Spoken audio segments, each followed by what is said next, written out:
Chapter 1. Evelyn. Sirens wailed behind me as I wove through the crowded Seattle streets, my heart pounding in rhythm with my hurried footsteps. The chaos of the city clamored for my attention.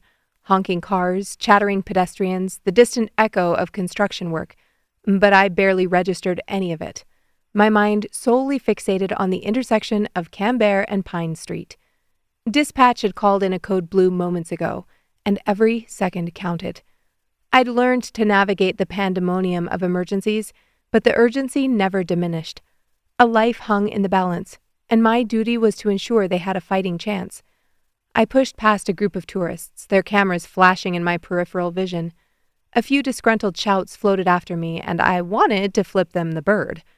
The arrogance of some people, crowding around one of their own as if their suffering was a circus act presented for their entertainment.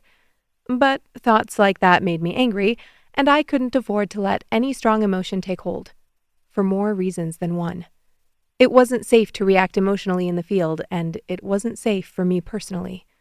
The tense knot in my stomach tightened with each step, adrenaline and anxiety mixing in my stomach like rocket fuel. 2 more blocks. I rounded the corner, my hand instinctively reaching for the radio at my hip. ETA 90 seconds. My voice strained against the burning in my lungs. Static crackled in response, followed by an acknowledgement from my partner, Bruce. His real name was Jack, but he was an asshole, so I took the liberty of giving him the name his mother should have. The scene came into view.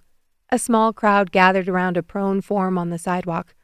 I quickened my pace, my training kicking into high gear as I mentally ran through the protocols. Check for responsiveness, assess airway, breathing, circulation, begin resuscitation if necessary. I shouldered my way through the onlookers, my focus narrowing to the lifeless body before me.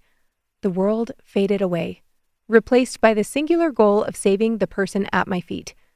I dropped to my knees beside the unconscious man, my hands already moving to check his vital signs.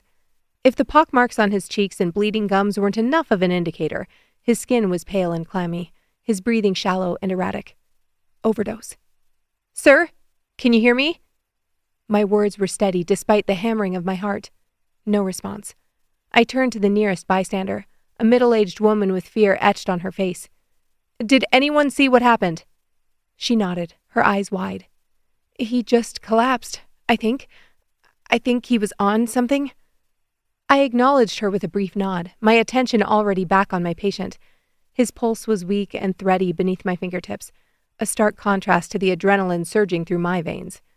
"I need space," I barked, my voice cutting through the crowd's murmurs. They stepped back, giving me room to work. I reached for my bag, my hands moving with practiced precision as I retrieved the necessary equipment. Naloxone, a syringe, an airway adjunct. Bruce, as usual, puffed out his chest and postured as if he planned to save a life through sheer douchery.